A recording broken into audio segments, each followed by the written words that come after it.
Hello student, welcome all of you in this YouTube channel MST CET Physics.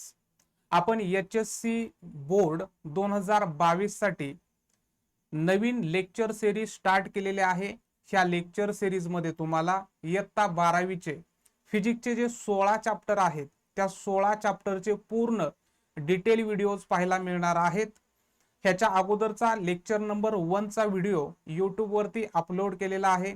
जर विद्यार्थी मित्रांनो तुम्ही नवीन असाल तर अगोदर लेक्चर नंबर 1 रोटेशनल डायनामिक्सचं पहा आणि नंतर लेक्चर नंबर 2 ला सुरुवात करा. लेक्चर नंबर 1 मध्ये आपण रोटेशनल डायनामिक्सची इंट्रोडक्शन पाहिलेले. त्याच्यामध्ये what is mean by circular motion, what is mean by centre of mass, त्याच्यानंतर definition of the circular motion, characteristics of the circular motion आणि kinematics of kinematical equations linear आणि angular हा सर्व part cover केलेला होता. त्याचबरोबर real force आणि pseudo force हे सगळे पार्ट आपण लेक्चर नंबर 1 मध्ये कव्हर केलेले आहेत. आजचा जो आहे तो लेक्चर नंबर आजचं लेक्चर नंबर 2 आहे.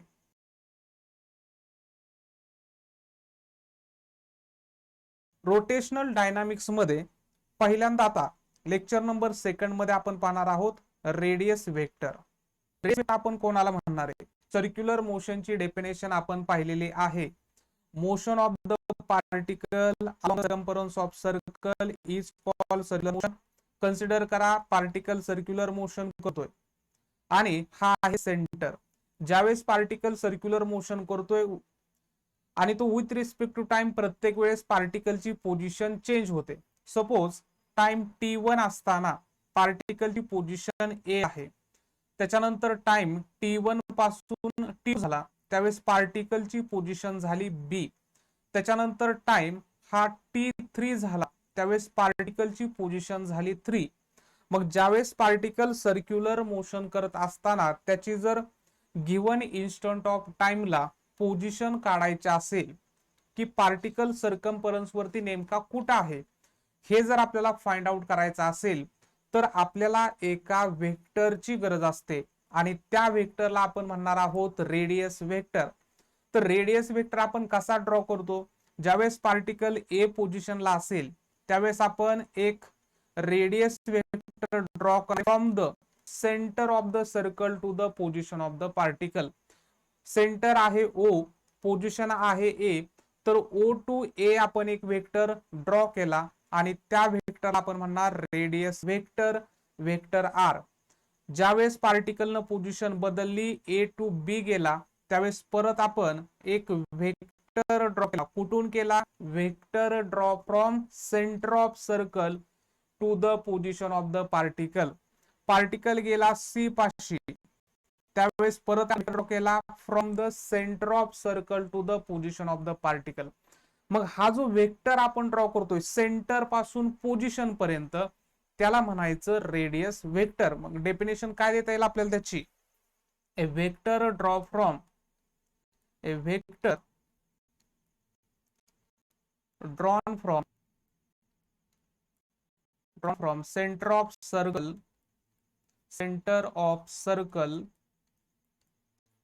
To the position of particle on the circumference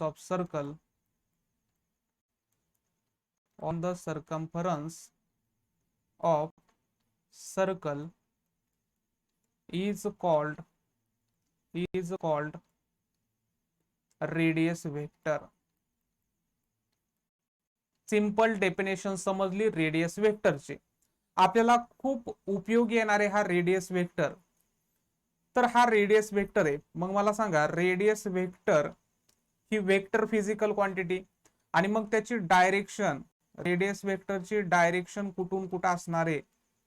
radius वेक्टरची डायरेक्शन असणार आहे away from the centre, away from the centre of circle,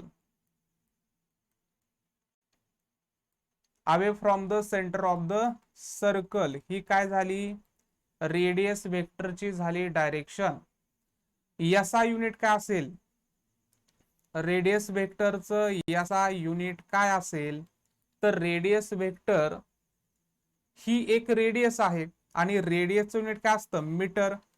म्हणून रेडियस वेक्टरचं युनिट याचा युनिट घेणार आहे आपण मीटर. ठीक आहे. आता आपण 3 फिजिकल क्वांटिटी पाहणार आहे अँगुलर मोशन साठी. पाहूया. पहिली फिजिकल कोणत्या पाहणार आहे, एक पाहणार आहे डिस्प्लेसमेंट, दुसरी पाहणार आहे आपण व्हेलॉसिटी आणि तिसरी पाहणार आहे ऍक्सेलरेशन. ह्या 3 फिजिकल क्वांटिटी ह्याच्यामध्ये खूप महत्वाच्या आहेत. तर पहिले आपण पाहणार आहे अँगुलर डिस्प्लेसमेंट. पहिली क्वांटिटी आपण पाहूया अँगुलर डिस्प्लेसमेंट. अँगुलर डिस्प्लेसमेंट जो आहे, ज्यावेळेस लिनियर डिस्प्लेसमेंट घेतो त्यावेळेस त्याला सिम्बॉल आपण दिला होता यस. अँगुलर डिस्प्लेसमेंट साठी सिम्बॉल असणारे थीटा. अँगुलर डिस्प्लेसमेंट काय आहे, मी ह्या ठिकाणी परत एक सर्क्युलर मोशन ड्रॉ.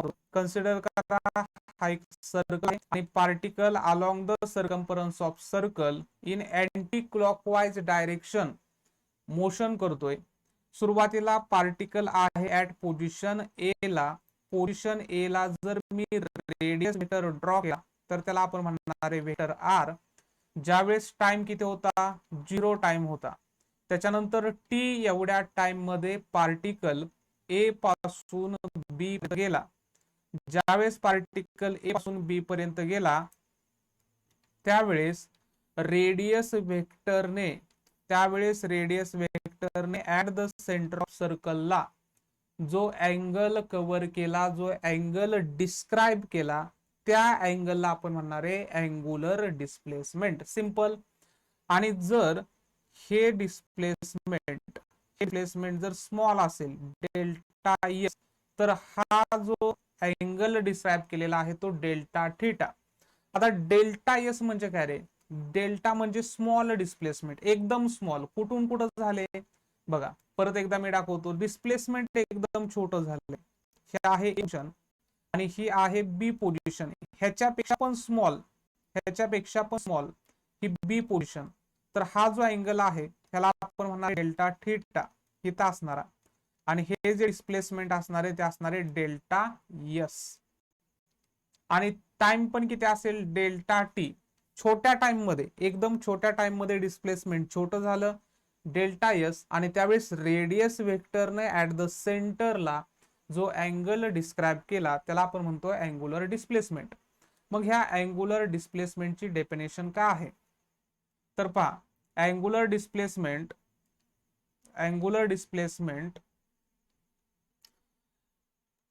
म्हणजे आहे angle described bye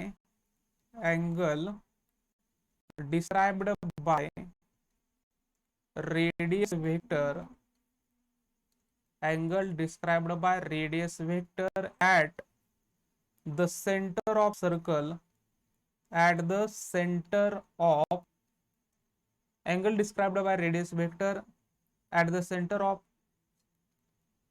circle in given time. दिलेल्या टाइम मध्ये रेडियस वेक्टरनं ऍट द सेंटर ऑफ सर्कलला जो अँगल डिस्क्राइब केला त्याला म्हणायचं अँगुलर डिस्प्लेसमेंट. सिंपल.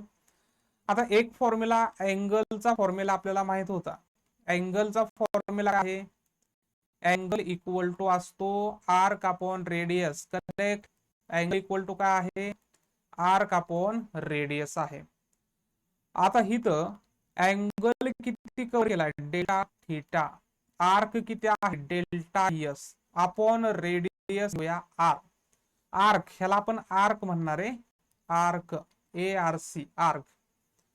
तर हा झाला angular displacement delta theta equal to delta S upon R.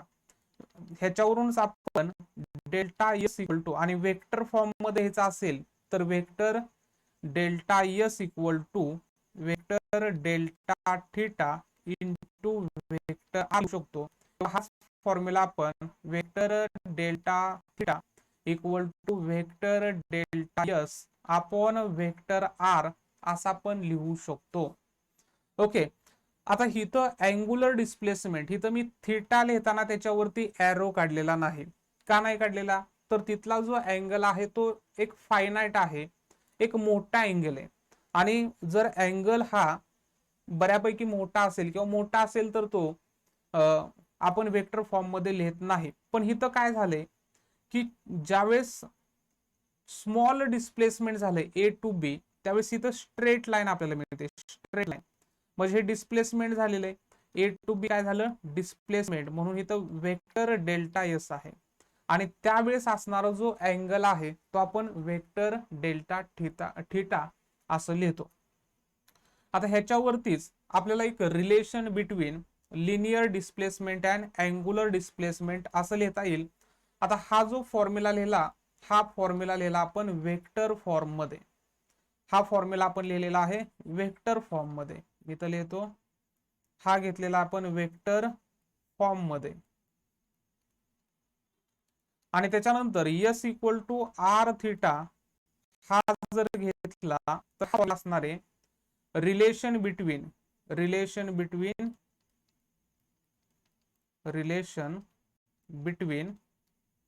Yes and theta. S म्हणजे कोण आहे? तर लिनियर डिस्प्लेसमेंट. आणि थिटा म्हणजे कोण आहे? Angular displacement. ह्या दोघांमधलं रिलेशन काय असतं? S equal to R theta. Okay. आता हे जे मी लिहितोय स्लाइड वरती पहा विद्यार्थी मित्रांनो, हे जे मी स्लाइड वरती लिहितोय ह्या तुमच्या नोट्सच आहेत. अशा वेगळ्या नोट्स तुम्हाला काढायची गरज नाही. जर हे लेक्चर चालू लेक्चर जर तुम्ही लिहून घेतले किंवा ह्याच्या ज्या स्लाइड आहेत ह्या स्लाइड मी तुम्हाला टेलिग्राम चॅनल वरती उपलब्ध करून देणार आहे. जर तुम्ही टेलिग्राम चॅनल अजून जॉईन केला नसेल तर व्हिडिओच्या डिस्क्रिप्शन मध्ये त्याची लिंक दिलेली आहे. तुम्ही टेलिग्राम चॅनलला जॉईन व्हायचे. प्रत्येक व्हिडिओ लेक्चरच्या स्लाइड तुम्हाला त्या टेलिग्राम चॅनल वरती मिळणार आहेत. तर रिलेशन बिटवीन आपल्याला linear displacement and angular displacement मिळालं S equal to R theta. Okay. अजून ह्याच्यामध्ये काही की पॉइंट्स आपण लिहूया की अँगुलर डिस्प्लेसमेंट ही कसली फिजिकल क्वांटिटी आहे? तर angular displacement is vector physical quantity. Angular displacement काय आहे? वेक्टर फिजिकल क्वांटिटी आहे. Vector physical quantity. त्याचं युनिट आपण घेऊया आपण SI unit.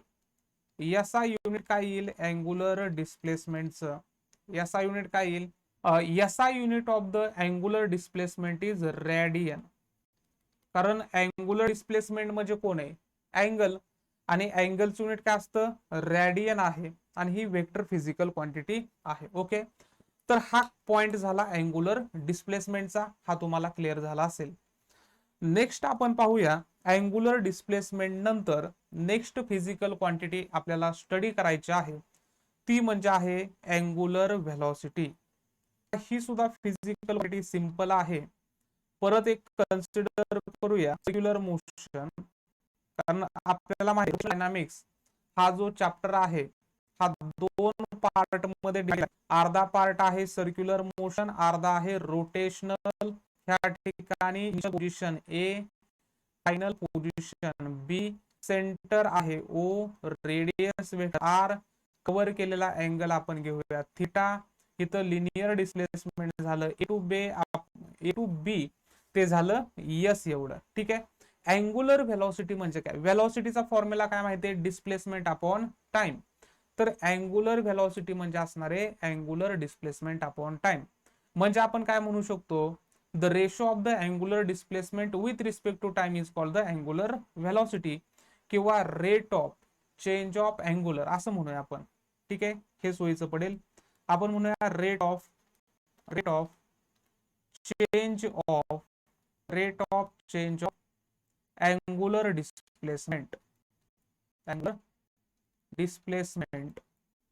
Rate of change of angular displacement is called angular velocity. ह्याला काय म्हणूया? अँगुलर व्हेलॉसिटी म्हणूया.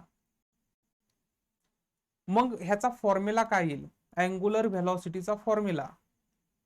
तर अँगुलर व्हेलॉसिटी इक्वल टू जसं आपण डिस्प्लेसमेंट आपण टाइम घ्यायचो तसं तिथं आपल्याला घ्यावं लागेल angular displacement, angular displacement upon angular displacement upon time. Okay. Angular व्हेलॉसिटीचा फॉर्म्युला आहे सिम्बॉल आहे ओमेगा, अँगुलर डिस्प्लेसमेंटचा थीटा आणि टाइम आहे टी. तर हा फॉर्म्युला आपल्याला मिळाला अँगुलर व्हेलॉसिटीचा. हा जर फॉर्म्युला मिळाला असेल तर ह्याच्यावरून डायरेक्ट तुम्ही एसआय युनिट पण सांगू शकता. एसआय युनिट काय असेल? अँगलचं युनिट असतं रॅडियन आणि टाइमचं युनिट असणार आहे second. Radian per second is the SI unit of the angular velocity. Okay. आता ह्याच्यामध्ये आपल्याला पाहिजे आहे इन्स्टंटेनियस अँगुलर व्हेलॉसिटी. हा काय प्रकार आहे पाहूया आपण. इन्स्टंटेनियस आपण काय म्हणणार आहे? इन्स्टंटेनियस स्पेलिंग पाहायचे. Instantaneous angular velocity. आता इन्स्टंटेनियस आपण कोणाला म्हणतो की अशी व्हेलॉसिटी जी इन्स्टंट ऑफ टाइम मध्ये आहे त्याला आपण म्हणणार आहे इन्स्टंटेनियस. म्हणजे फॉर एक्झाम्पल सिंपल एक्झाम्पल देतो. आपण फोटो क्लिक केला त्याला आपण म्हणतो फोटोग्राफी, आणि आपण व्हिडिओ शूट केला तर त्याला आपण म्हणणार आहे व्हिडिओग्राफी. तर फोटो शूट करण्यासाठी आपल्याला जो टाइम लागतो तो टाइम एकदम छोटा असतो, फ्रॅक्शन ऑफ सेकंद असतो. आणि फ्रॅक्शन ऑफ सेकंद मध्ये जी गोष्ट होते त्याला आपण इन्स्टंट, त्याला आपण काय म्हणतो? इन्स्टंट टाइम म्हणणार आहे किंवा त्याला आपण, आणि त्या इन्स्टंट टाइम मध्ये असणारी व्हेलॉसिटी म्हणजे इन्स्टंटेनियस व्हेलॉसिटी. म्हणजे फॉर एक्झाम्पल कन्सिडर करा की हा टिप ऑफ द पेन, ह्या पेनाचं टोक आहे, हे काय करणार आहे? सर्क्युलर मोशन करणार आहे. आणि मला वाटलं की ह्या सेकंदला त्याची अँगुलर व्हेलॉसिटी किती असेल, तर टाइम हा किती घेणार आपण? इन्स्टंट टाइम घेणार आपण. बघा इन्स्टंट टाइम हा व्हेरी स्मॉल असतो आणि तो स्मॉल टाइम आपण डेल्टा टी न दाखवतो. एकदम 0.0000001 असतो. त्यालाच आपण म्हणतो तो झिरोला अप्रोच करतो, पण ऍक्च्युली तो झिरो नसतो. तर त्याला आपण म्हणणार आहे delta T tends to zero. म्हणजे एवढ्या छोट्या टाइम मध्ये असणारी व्हेलॉसिटी अँगुलर व्हेलॉसिटी त्याला आपण म्हणणार आहे इन्स्टंटेनियस अँगुलर व्हेलॉसिटी. म्हणजे फॉर एक्झाम्पल वरून मी पेन सोडला आणि त्याचे फोटो काढले तर इन्स्टंट पोझिशनला तो हिता असेल, दुसऱ्या इन्स्टंट पोझिशनला हिता असेल, तिसऱ्या इन्स्टंट पोझिशनला हितं, परत ह्या ठिकाणी. म्हणजे ती त्याची काय असणार आहे? इन्स्टंटेनियस ऍक्सेलरेशन असेल खाली येत असताना, इन्स्टंटेनियस ऍक्सेलरेशन. तसं आपल्याला पाहिजे इन्स्टंटेनियस अँगुलर व्हेलॉसिटी. ओके. जी इन्स्टंट टाइम मध्ये. आणि बघा एक आपण काय म्हणायचो की इन्स्टंट कॉफी, इन्स्टंट मॅगी असे काही प्रकार असायचे. तर इन्स्टंट ते ऍक्च्युली इन्स्टंट नाही, ते इन्स्टंटेनियस टाइम मध्ये होत नव्हतं, पण तरी ते जाहिरातीसाठी इन्स्टंट म्हणायचे. पण इन्स्टंटेनियस म्हणजे काय की अगदी स्मॉल टाइम मध्ये ज्या गोष्टी होतात त्याला आपण इन्स्टंटेनियस म्हणतो. आणि ती व्हेलॉसिटी आपल्याला काढायची असेल तर आपण फॉर्म्युला काय घेतो? तर व्हेलॉसिटीला आपण लिमिट देतो. Vector omega equal to limit of ओमेगाचा फॉर्म्युला काय आहे? Delta theta upon delta T tends to zero. Okay. त्याला मी वेक्टर फॉर्म मध्ये असं vector omega equal to limit of vector delta theta upon delta T tends to zero is the formula for instantaneous angular velocity. आणि ज्यावेळेस आपण limit solve करतो त्यावेळेस आपल्याला मिळणार डेरिव्हेटिव्ह म्हणजे vector omega equal to D theta upon D T असा पण फॉर्म्युला आपण लिहू शकतो. ठीक आहे. आता नंतर आपल्याला पाहायचं आहे relation between linear velocity and angular velocity. Simple आहे.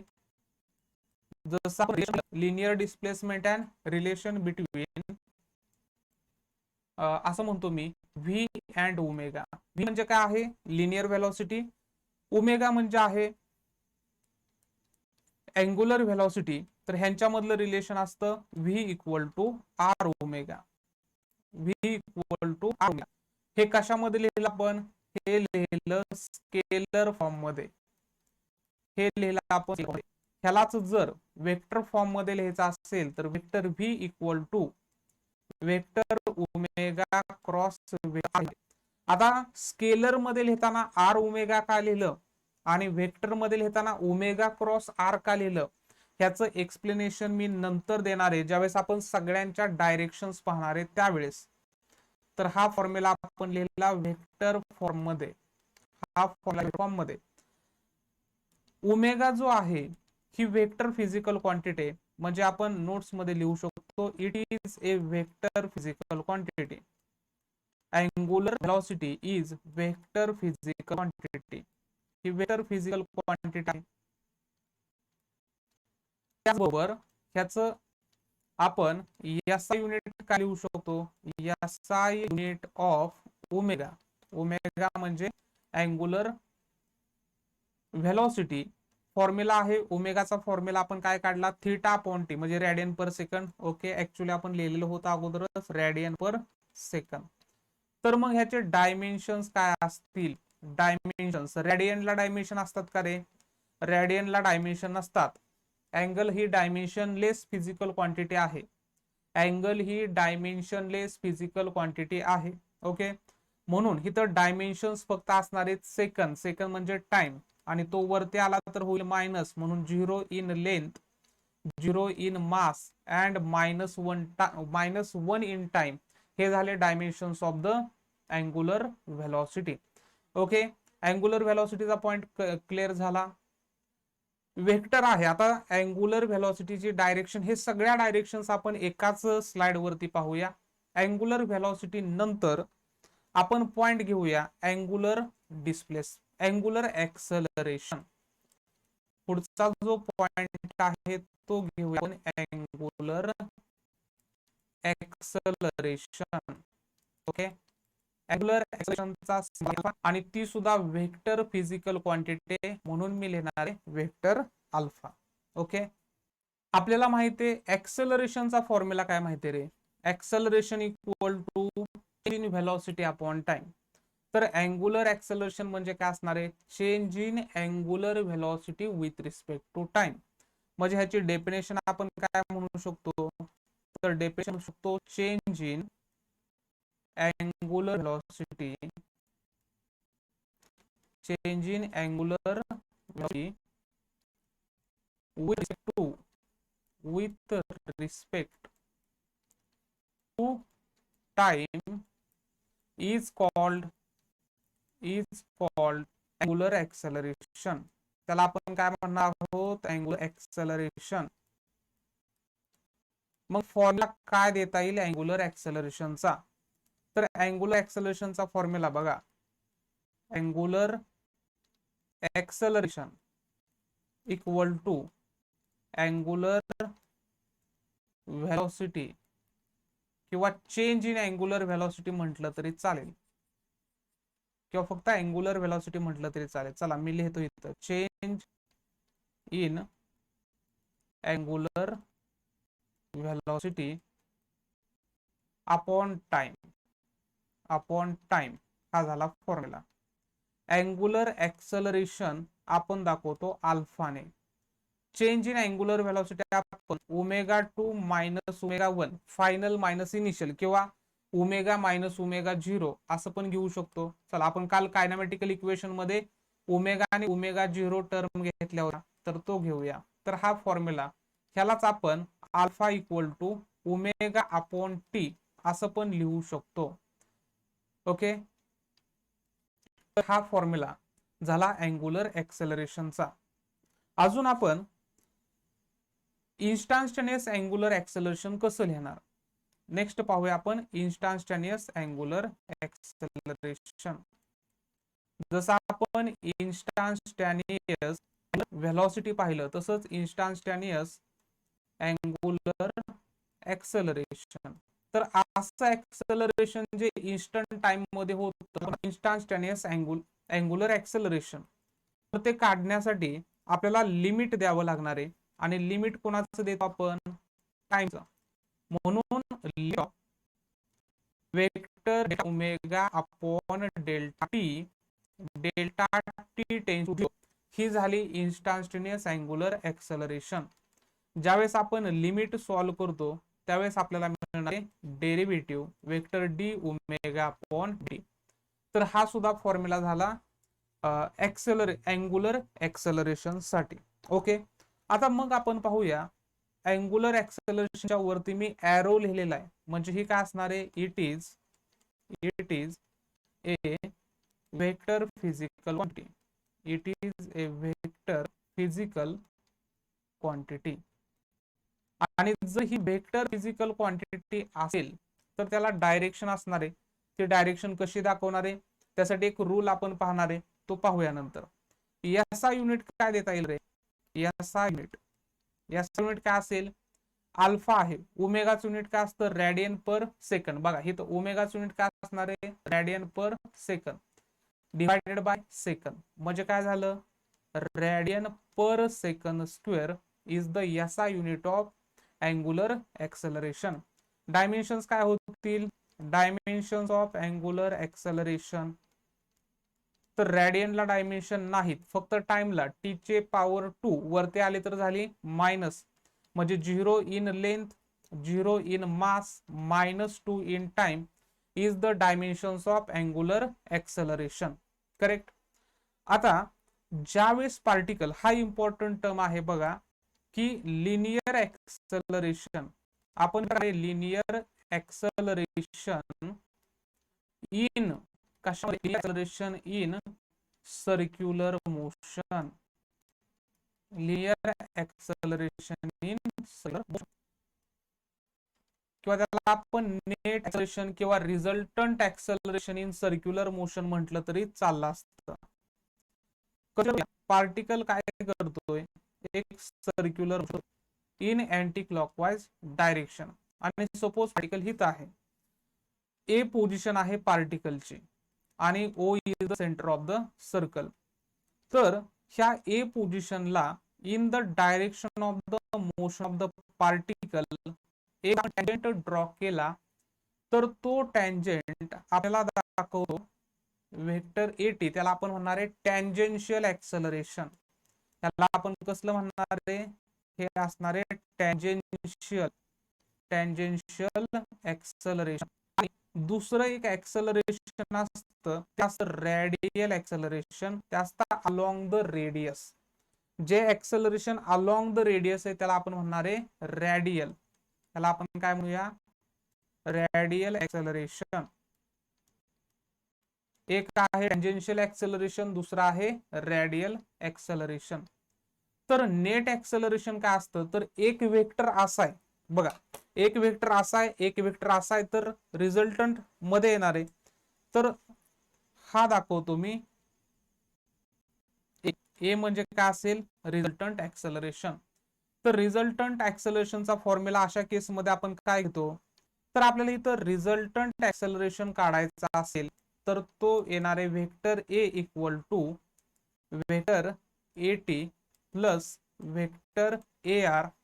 हा फॉर्म्युला झाला रिझल्टंट ऍक्सलरेशनचा. पण हा फॉर्म्युला कशामध्ये झाला, वेक्टर फॉर्म मध्ये झाला.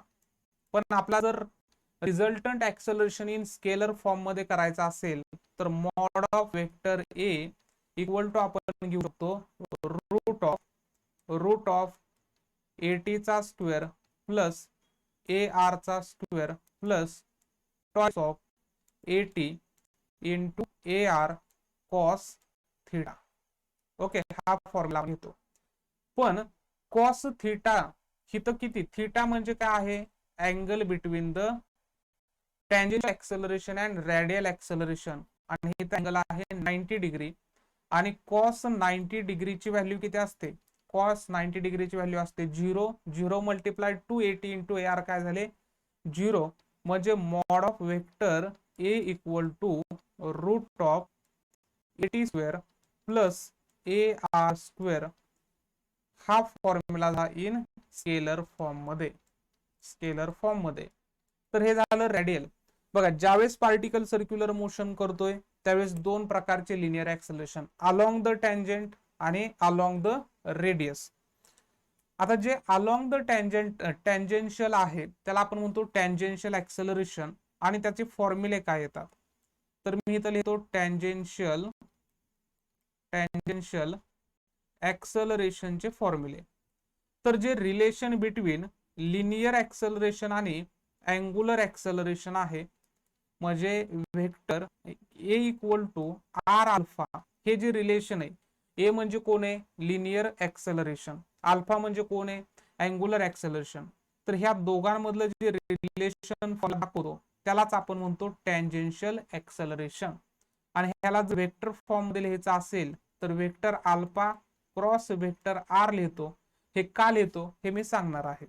तर हे झालं टँजेन्शियल ऍक्सेलरेशन. आणि जे रॅडियल ऍक्सेलरेशन आहे त्याचे फॉर्म्युले, एक 3 फॉर्म्युले आपण इथं लिहिणार आहे रॅडियल ऍक्सेलरेशनचे. ओके, रॅडियल ऍक्सेलरेशन 3 फॉर्म्युले. तर पहिला जो फॉर्म्युला आहे रॅडियल ऍक्सेलरेशनचा तो आहे V omega. Okay, first formula आहे व्ही. व्ही म्हणजे आहे लिनियर व्हेलॉसिटी, ओमेगा म्हणजे आहे अँगुलर व्हेलॉसिटी. ह्या दोघांची मल्टिप्लिकेशन म्हणजे कोण असतो? रॅडियल ऍक्सेलरेशन असतो. बट आपल्याला व्ही ची व्हॅल्यू काय माहिती आहे?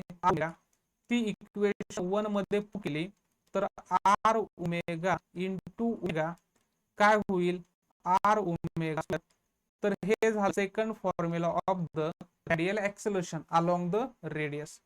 आणि त्याच्यानंतर बट आपल्याला omega equal to V upon R असं पण लिहिता येईल. आणि तेच जर आपण इक्वेशन 1 मध्ये ओमेगाच्या ठिकाणी पुट केलं तर रॅडियल ऍक्सेलरेशन इक्वल टू आपण व्ही आहे असा ओमेगाच्या ठिकाणी व्ही अपॉन आर पुट केलं तर रॅडियल ऍक्सेलरेशन मिळेल व्ही स्क्वेअर अपॉन आर. म्हणजे तुम्ही काय करणार आहे?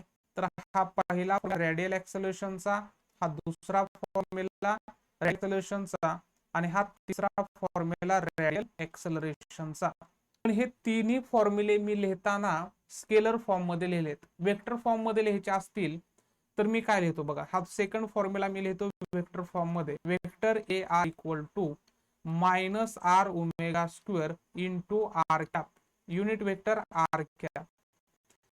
कोणत्याही जर युनिट वेक्टरनं मल्टिप्लाय केलं तर तो फॉर्म्युला आपण वेक्टर फॉर्म मध्ये लिहिला असा त्याचा अर्थ होतो.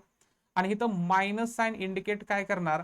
तर जो रेडियस वेक्टर बघा, ज्यावेळेस पार्टिकल सर्क्युलर मोशन करणार त्यावेळेस आपण काय पाहिला? Radius vector. तर रेडियस वेक्टरचे डायरेक्शन कसे? Away from the centre of circle. आणि टँजेन्शियल ऍक्सेलरेशनचे डायरेक्शन कसे? Towards the centre of circle. म्हणजे हे दोघं कसे आहेत? अपोजिट इन डायरेक्शन, म्हणून इथं आहे निगेटिव्ह साइन.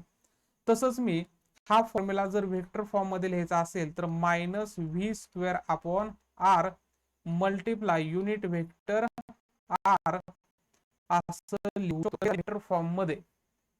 हे दोन फॉर्म्युले, फॉर्म्युला नंबर ह्याला म्हणूया आपण 4, फॉर्म्युला नंबर 4 आणि फॉर्म्युला नंबर 5 हे रॅडियल ऍक्सेलरेशनचे फॉर्म्युले in terms of vector form मध्ये आपण लिहिले. ओके, त्याचबरोबर अजून काय पाहायचं राहिलं आपलं? हा, आपण एसआय युनिट वगैरे डायमेन्शन्स पाहिले. आता नेक्स्ट पॉइंट आपण पाहूया, डायरेक्शन. ओके, आता नेक्स्ट पॉइंट पाहूया आपण डायरेक्शन. आता डायरेक्शन कोणाच्या पाहणार आहे आपण? डायरेक्शन्स आपण पाहणार आहे वेक्टर डेल्टा एस, त्याच्यानंतर वेक्टर व्ही, आणि त्याच्यानंतर वेक्टर ए, त्याच्यानंतर वेक्टर आर. ह्या लिनियरचे सगळे टर्म. ओके, लिनियरचे सगळे टर्म मी ह्याला एस असं म्हणतो. त्याच्यानंतर vector delta theta, vector omega आणि वेक्टर अल्फा. तर ह्याच्यामध्ये रॅडियल जर आपण सोडला तिघांची डायरेक्शन असते along the tangent. Along the tangent ज्यावेळेस पार्टिकल त्यावेळेस टँजेंट आपण ड्रॉ केला तर तो टँजेंट एस व्ही आणि एटी ह्यांची डायरेक्शन दाखवतो. आणि ह्यांची डायरेक्शन दाखवण्यासाठी एक जो रूल आहे त्याला राईट हँड रूल, त्याला आपण म्हणतो राईट हँड रूल. आता सपोज कन्सिडर करूया पार्टिकल काय करतोय, सर्क्युलर मोशन करतोय in anti clockwise direction at A पोझिशनला. जर मी टँजेंट ड्रॉ केली ए पोझिशनला, जर मी टँजेंट ड्रॉ केली तर ती टँजेंट वेक्टर एस, त्याच्यानंतर वेक्टर व्ही आणि वेक्टर ए टी याची डायरेक्शन दाखवते. ज्यावेळेस पार्टिकल बी पोझिशनला गेला तिथं जर मी टँजेंट तर ती टँजेंट अगेन काय करणार आहे, वेक्टर एस, वेक्टर व्ही आणि वेक्टर ए टी ह्याची डायरेक्शन दाखवणार आहे. ह्याच्यामध्ये वेक्टर एस, वेक्टर व्ही आणि वेक्टर ए टी काय आहेत, तर हे आहेत वेक्टर एस म्हणजे लिनियर डिस्प्लेसमेंट, वेक्टर व्ही म्हणजे लिनियर व्हेलॉसिटी आणि वेक्टर ए टी म्हणजे आहे टँजेन्शियल ऍक्सलरेशन. म्हणजे कोणत्याही पोझिशनला जर आपण फक्त टँजेंट ड्रॉ केली तर ती टँजेंट ह्या तिघांची डायरेक्शन देणार आहे. आणि रेडियल वेक्टरची डायरेक्शन तर आपल्याला माहिती आहे, रेडियल ऍक्सलरेशनची डायरेक्शन आपल्याला माहिती आहे कशी आहे, टुवर्ड्स द सेंटर. आणि रेडियस वेक्टरची डायरेक्शन काय आहे, म्हणजे बघा एक सिंगल पार्टिकल सर्क्युलर मोशन करतोय, रेडियस वेक्टरची direction away from the centre आहे. आता राहिले कोण, डेल्टा थीटा, ओमेगा आणि अल्फा यांची डायरेक्शन दाखवण्यासाठी रूल आहे राईट हँड रूल. आता हा राईट हँड रूल काय आहे, सपोज मी इथं घेताना काय घेतलाय, व्हर्टिकल सर्कल घेतलाय. मी इथं कन्सिडर करतो सर्कल, हॉरिझॉन्टल सर्कल समजतोय, हॉरिझॉन्टल. सपोज फॉर एक्झाम्पल हा जो मोबाईल आहे हा आहे व्हर्टिकल आणि असा घेतला तर हा काय झाला, हॉरिझॉन्टल झाला. तर पार्टिकल असा फिरला तर त्याला आपण म्हणणार आहोत हॉरिझॉन्टल सर्कल, आणि पार्टिकल असा फिरला तर त्याला आपण काय म्हणणार आहोत, व्हर्टिकल सर्कल म्हणणार आहोत. ओके, तर इथं हा घेतला आपण हॉरिझॉन्टल सर्कल आणि आपल्याला डायरेक्शन दाखवायची आहे डेल्टा थीटा, ओमेगा आणि अल्फाची. तर राईट हँड रूल काय सांगतो, तर imagine the axis of rotation to be held in right hand. म्हणजे असं इमॅजिन करायचं की ह्या सर्कलचा जो ऍक्सिस ऑफ रोटेशन आहे तो ऍक्सिस ऑफ रोटेशन आपण राईट हँड मध्ये पकडलेला आहे, हेल्ड केलेला आहे. And fingers curved around in the direction of the motion of the particle and thumb outstretched. Then outstretched thumb denotes the direction of angular displacement, angular velocity, angular acceleration.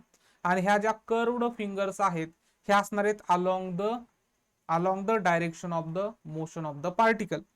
म्हणजे suppose consider करूया हा pen आहे, हा आहे axis आणि particle असा फिरतोय. तर ह्या फिंगर्स आहेत मी राईट हँडच्या त्या अशा कर्व्ड करणारे आणि थंब आउट स्ट्रेच केला, करेक्ट, थंब आउट स्ट्रेच केला.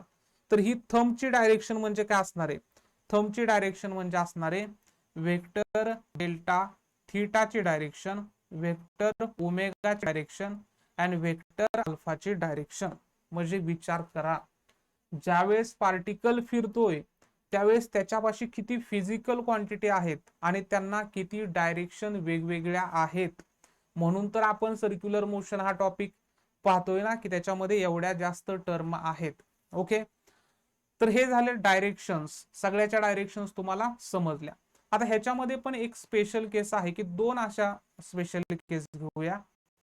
आपल्याला माहिती आहे स्पीड अप होतं म्हणजे ऍक्सलरेशन होतं. ऍक्सलरेशन म्हणजे काय, with respect to time speed up up up up up, बरोबर आहे, किंवा व्हेलॉसिटी वाढत वाढत वाढत जाते.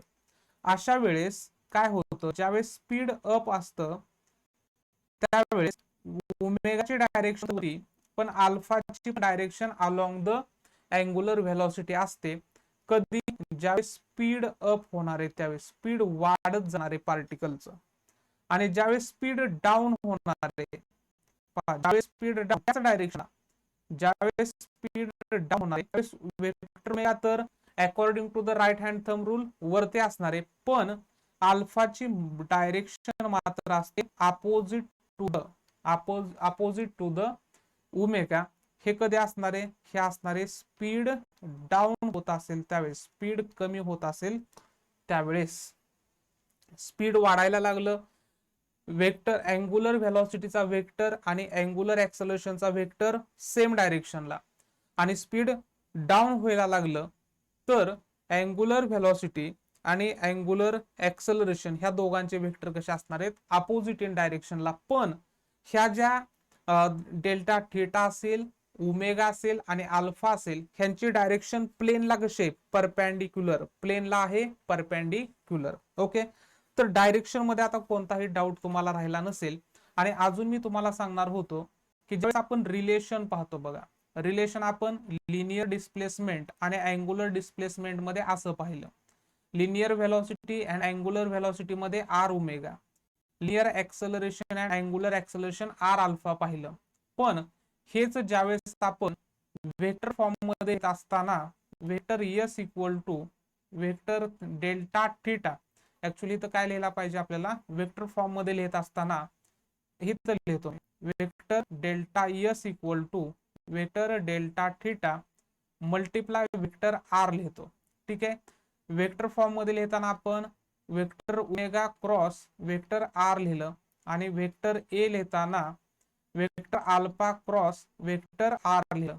तर स्केलर मध्ये लिहिताना आर थीटा, वेक्टर मध्ये लिहिताना थीटा इंटू आर, स्केलर मध्ये व्हेलॉसिटी लिहिताना आर ओमेगा, वेक्टर मध्ये लिहिताना vector omega cross vector R. असं काय केलं, तर ह्याच्या मागचं कारण आहे की ज्या वेळेस आपण दोन वेक्टर आपण 11th स्टँडर्ड मध्ये शिकले की अलॉंग द एक्स ऍक्सिस ला आपल्याला माहिती आहे वेक्टर असतो i cap, along the Y axis vector असतो के कॅप आणि along the Z axis vector असतो, सॉरी वाय कॅपला कोण असतो रे, वाय कॅपला असतो जे कॅप आणि अलॉंग झेड ऍक्सिसला असतो वेक्टर के कॅप. तर ह्याच्यामध्ये आपण पाहिलेलं आहे जर आपण वेक्टर आय कॅप क्रॉस जे cap, vector i cap cross जे कॅप केलं तर त्याला आपण म्हणतो वेक्टर के कॅप. आणि जाताना कसं गेलो आपण, गेलेलो आहे anti clockwise direction, anti clockwise. बघा पण मी कन्सेप्ट एक्सप्लेन तुम्हाला करणार आहे थोडासा. अँटी क्लॉकवाईज आहे आणि जर आपण असं घेतलं, आपण जर असं घेतलं जे क्रॉस आय कॅप, तर आपल्याला काय लिहावं लागणार आहे, मायनस कॅप, कारण हे कसं घेतलं आपण क्लॉकवाईज. मग ज्यावेळेस आपण मल्टिप्लिकेशन क्लॉकवाईज करतो त्यावेळेस ते असतं निगेटिव्ह आणि अँटी क्लॉकवाईज करतो त्यावेळेस ते कसं असतं पॉझिटिव्ह.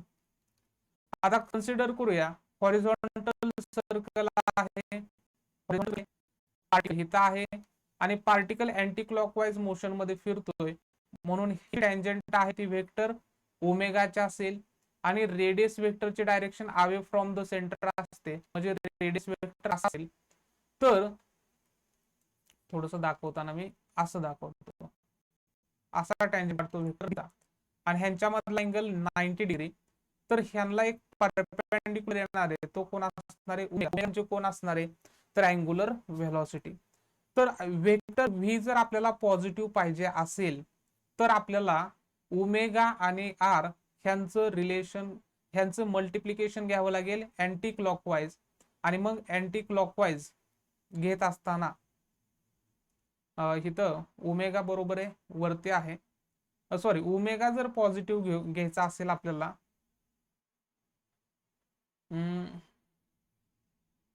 आपण पाहणार कसं, हा हे घेताना हा वेक्टर येणार आहे, त्याच्यानंतर हा वेक्टर ओमेगा घेणार आहे आणि हा घेणार आपण वेक्टर व्ही. असं थोडस रिअरेंज मी केलं, काय केलं तर समजण्यासाठी. आणि मी जर मल्टिप्लिकेशन केलं vector R cross vector omega केलं तरच आपल्याला काय मिळणार आहे, वेक्टर व्ही पॉझिटिव्ह. आणि जर मी असा उलट आलो, उलट, तर काय होईल, vector omega cross vector R केलं तर हा काय मिळेल, वेक्टर व्ही निगेटिव्ह मिळेल. पण इथं आपल्याला vector V positive vector form मध्ये लिहिताना मी vector R cross vector omega केलं. बघा लक्षात घ्या, मी हाच जो हीच जी डायग्राम आहे तीच डायग्राम मी इथं काढली. थोडंसं इथं तुम्हाला कळणार नव्हतं क्लॉकवाईज कसं आणि अँटी क्लॉकवाईज कसं, तर हे दाखवण्यासाठी मी इथं घेतलं. आर आणि ओमेगा आहेत हे एका प्लेन मध्ये आणि ह्या दोघांना परपेंडिक्युलर कोण आहे, व्ही दाखवलेला आहे. ओके, लक्षात आलं. म्हणून आपण वेक्टर फॉर्म मध्ये लिहिताना vector V equal to vector R cross vector omega लिहितो. चला अजून ह्याच्यामध्ये दोन टर्म आपण पाहूया. आणि जर स्टुडंट जो तुम्हाला जर काही डाऊट असेल तर तो बिंदास्त डाऊट कमेंट करायचा आहे. आणि व्हिडिओ जर आवडला असेल तर लाईक पण बटन प्रेस करायचे, शेअर पण करायचं आहे. आणि आवडला नसेल तर बिंदास्त डिसलाईक करा. ओके ठीक आहे, चला नेक्स्ट पाहूया आपण uniform circular motion. Uniform circular motion. Circular motion आपण त्याला शॉर्ट मध्ये म्हणतो युनिफॉर्म सर्क्युलर मोशन. तर युनिफॉर्म सर्क्युलर मोशनची डेफिनेशन काय आहे, तर motion of the particle, motion of the particle, motion of the particle along the circumference of circle,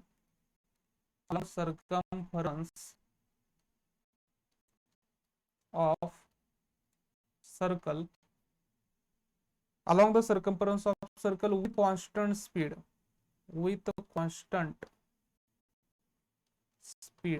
with constant speed is called UCM. UCM म्हणजे काय, uniform circular motion. Example काय देता येईल, motion of tip of hands of clock. ही जी motion आहे ही uniform circular motion आहे. का युनिफॉर्म सर्क्युलर मोशन आहे, कारण त्याच्यामध्ये स्पीड कसं आहे, कॉन्स्टंट स्पीड आहे. ठीक आहे. त्याच्यानंतर आपण घेऊया non uniform circular motion. Uniform circular motion मध्ये स्पीड कॉन्स्टंट असतं, व्हेलॉसिटी नाही. म्हणजे फॉर एक्झाम्पल, मी तर एक्झाम्पल अगोदर तुम्हाला देतो. एक्झाम्पल आपण इथे घेऊया एक. सपोज पार्टिकल आहे, पार्टिकल काय करतोय, सर्क्युलर मोशन करतोय इन अँटी क्लॉकवाईज डायरेक्शन. त्याच्यामध्ये पोझिशन मी ए घेतली, पोझिशन बी घेतली, त्याच्यानंतर पोझिशन सी घेऊया आणि पोझिशन डी. ए पाशी जर मी लिनियर व्हेलॉसिटी पाहिली तर ते आहे 5 मीटर पर सेकंद. बी पाशी जर लिनियर व्हेलॉसिटी पाहिली तर ते आहे 5 मीटर पर सेकंद. त्याच्यानंतर सी जर पाहिली तर ती सुद्धा आहे 5 मीटर पर सेकंद. आणि डी पाशी सुद्धा किती आहे, 5 मीटर पर सेकंद. तर मग मला सांगा इथं लिनियर व्हेलॉसिटी कॉन्स्टंट आहे का, तर इथं व्हेलॉसिटी कॉन्स्टंट नाही. Velocity not equal to constant. इथं व्हेलॉसिटी कॉन्स्टंट नाही, पण स्पीड काय आहे, स्पीड आहे कॉन्स्टंट. आता व्हेलॉसिटी कॉन्स्टंट का नाही, तर व्हेलॉसिटी डिपेंड कशावरती असते, velocity is the vector physical quantity. आणि वेक्टर फिजिकल क्वांटिटी मध्ये त्याला डायरेक्शन पण असते आणि मॅग्निट्यूड पण असते. तिथं आपण मॅग्निट्यूड पाहिली, मॅग्निट्यूड ऑफ द व्हेलॉसिटी, त्यालाच आपण काय म्हणतो, स्पीड. पण डायरेक्शन काय होते, ए ला डायरेक्शन असे, बी ला डायरेक्शन अशी झाली, सी ला डायरेक्शन खाली आणि डी ला डायरेक्शन अशी. म्हणजे डायरेक्शन जर बदलत असेल तरी सुद्धा व्हेलॉसिटी चेंज होते. आणि म्हणून त्या व्हेलॉसिटीमुळे जे होणारे ऍक्सेलरेशन आहे त्याला आपण म्हणतो टँजेन्शियल ऍक्सेलरेशन. म्हणजे लक्षात घ्या की ज्या वेळेस सर्क्युलर मोशन होते त्यावेळेस direction of the velocity always change होणारे, direction of the linear velocity always change होणारे. अशी कोणतीच सर्क्युलर मोशन नाही की त्याच्यामध्ये direction of the linear velocity change होत नाही, चेंज होणार. आणि ती जर चेंज होत असेल तर तिथं ऍक्सेलरेशन असणार, आणि ते कोणतं असणार, टँजेन्शियल ऍक्सेलरेशन असणार. तर टँजेन्शियल ऍक्सेलरेशन हे कधीही झिरो नसणार. टँजेन्शियल ऍक्सेलरेशन कधीही झिरो नसणार, कारण व्हेलॉसिटी काय होते, बदलते. सॉरी, टँजेन्शियल ऍक्सेलरेशन, हा बरोबर आहे, कारण ते काय होते, डायरेक्शन बदलली की टँजेन्शियल तिथं ऍक्सेलरेशन असणार आहे. ओके. तर ज्या ठिकाणी स्पीड हिथं मात्र काय आहे, स्पीड कॉन्स्टंट आहे. सपोज आपण दुसरं एक्झाम्पल की ह्या ठिकाणी आपण पाहिलं तर व्हेलॉसिटी आहे 5 मीटर पर सेकंद ए पोझिशनला. इथं जर आपण पाहिलं तर व्हेलॉसिटी आहे 7 मीटर पर सेकंद. इथं जर पाहिलं तर व्हेलॉसिटी आहे 9 मीटर पर सेकंद. आणि इथं जर पाहिलं व्हेलॉसिटी आहे 13 मीटर पर सेकंद. म्हणजे इथं व्हेलॉसिटी काय झाली, बदलत गेली. व्हेलॉसिटी दोन्ही ठिकाणी बदलते, पण इथं काय आहे, speed not equal to constant. Speed not equal to constant. आणि जिथं स्पीड कॉन्स्टंट नसतं त्यालाच आपण काय म्हणणार आहे, नॉन युसीएम. नॉन युसीएम म्हणजे नॉन युनिफॉर्म सर्क्युलर मोशन, आणि ह्याला आपण म्हणणार आहोत युसीएम, युनिफॉर्म सर्क्युलर मोशन. तर जशी आपण युनिफॉर्म सर्क्युलर मोशनची डेफिनेशन लिहिली, नॉन युनिफॉर्म सर्क्युलर मोशनची डेफिनेशन लिहिता येईल. बदल काय करणार फक्त, किंवा आपण लिहूया नॉन युनिफॉर्म सर्क्युलर मोशन, त्यालाच आपण म्हणूया नॉन युसीएम. एचएससी बोर्ड 2022 साठी, त्यासाठी आपण डिटेल लिहून घेऊया. तर इन सर्क्युलर मोशन असं म्हणूया, in circular motion, in circular motion, in circular motion if speed of an object, if speed of an object, of an object, speed of object is not constant, is not constant. जर speed constant असेल then it is called, then it is called as non uniform circular motion. समजलं. मग non uniform circular मोशनचं example काय आहे, तर vertical circular motion. Vertical circular motion is the example of non uniform circular motion. आता हे vertical circular motion ही non uniform circular motion का आहे, ह्याचं एक्झाम्पल, पण ती मोशन कशी झाली पाहिजे, under the effect of gravity झाली पाहिजे. अशी मोशन जी only under the effect of gravity होते, व्हर्टिकल सर्क्युलर मोशन. असंच एक्झाम्पल काय असणार आहे नॉन युनिफॉर्म सर्क्युलर मोशनचं, काय म्हणूया आपण, under the effect of gravity, under the effect of gravity. अशी जी मोशन होणार आहे त्याला आपण नॉन युनिफॉर्म सर्क्युलर मोशन म्हणणार आहे. नेक्स्ट आपण पॉइंट पाहूया, तो म्हणजे आहे पिरियॉडिक टाइम. पुढचा पॉइंट आपण पाहणार आहोत पिरियॉडिक टाइम. पिरियॉडिक टाइमचा जो सिम्बॉल टी. नोट्स एकदम छान तयार होणार आहेत आणि कमेंट करायचे आहे लेक्चर्स कसे होत आहेत ते, आणि सजेशन्स तुमचे काय असतील ते पण विचित्र आहे, किंवा जे सर थोडं मोठ्यानं बोला, मोठं अक्षर काढा, त्याच्यानंतर काही सजेशन असतील तुमच्या तर त्या तुम्ही सजेशन द्यायच्यात. पिरियॉडिक टाइम आपण काय म्हणूया, तर टाइम टेकन बाय पार्टिकल. पार्टिकलला एक कंप्लीट रिव्हॉल्युशन करण्यासाठी, एक कंप्लीट सर्कल करण्यासाठी जो टाइम लागतो त्याला म्हणायचं पिरियॉडिक टाइम. पण पार्टिकलनं मोशन मात्र युनिफॉर्म सर्क्युलर मोशन केली पाहिजे, म्हणून आपण काय म्हणूया, time taken by particle. Time taken by particle to complete, time taken by particle one, time taken by particle असं म्हणूया, performing uniform circular motion. Time taken by particle performing uniform circular motion to complete one revolution. One revolution is called periodic time. Is called periodic time. तर पार्टिकलला एक complete revolution करण्यासाठी जो time लागतो त्याला आपण म्हणतो पिरियॉडिक टाइम. आता ह्याच्यामध्ये मग पिरियॉडिक टाइमची डेफिनेशन फॉर्म्युला काय होतोय, तर टी इक्वल टू, एक कंप्लीट सर्क्युलर मोशन होते त्यावेळेस along the circumference of circle किती, बघा एक फॉर्म्युला आपल्याला काय माहिती आहे, व्हेलॉसिटी इक्वल टू किंवा speed equal to distance upon time. Speed equal to formula काय आहे, distance upon time. Therefore time equal to काय होणार आहे, distance upon speed. Distance upon speed. मग ज्यावेळेस पार्टिकल एक कम्प्लीट रिव्हॉल्युशन करणार आहे त्यावेळेस किती डिस्टन्स कव्हर केलं, तर ते 2πr एवढं डिस्टन्स केलं. आणि त्याच्यामुळे लागणारा टाइम हा पिरियॉडिक टाइम, आणि खाली घेऊया आपण लिनियर व्हेलॉसिटी. कारण मॅग्निट्यूड ऑफ द स्पीड त्यालाच आपण काय म्हणतो, मॅग्निट्यूड ऑफ द व्हेलॉसिटी त्याला आपण काय म्हणतो, स्पीड. देअरफॉर 2πr आणि v चा फॉर्म्युला आहे r ओमेगा. हे आपण रिलेशन पाहिले, v equal to r omega असं रिलेशन आपण पाहिलं. तर इथं r ला कॅन्सल होतील, म्हणजे t equal to 2π upon omega. म्हणजे पिरियॉडिक टाइमचा तुम्ही कोणता इन टर्म्स ऑफ ओमेगा वापरू शकता किंवा in terms of linear velocity सुद्धा तुम्ही फॉर्म्युला लिहू शकता. याला इक्वेशन नंबर 1, याला इक्वेशन नंबर 2 द्या. ठीक आहे.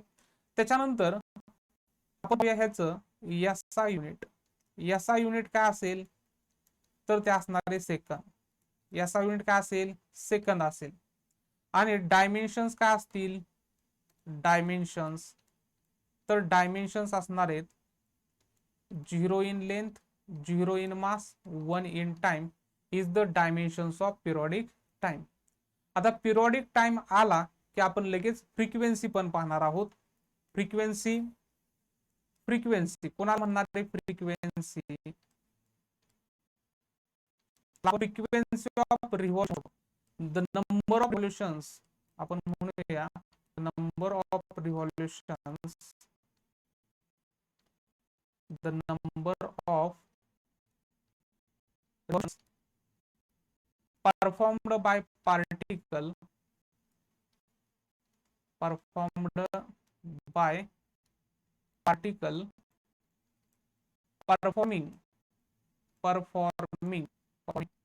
uniform circular, आपण म्हणणार आहे UCM, the number of revolutions performed by particle performing uniform circular motion per unit time, per unit time is called frequency of particle, is called frequency of revolution. आपण त्याला म्हणू रिव्हॉल्यूशन, frequency of रिव्हॉल्यूशन.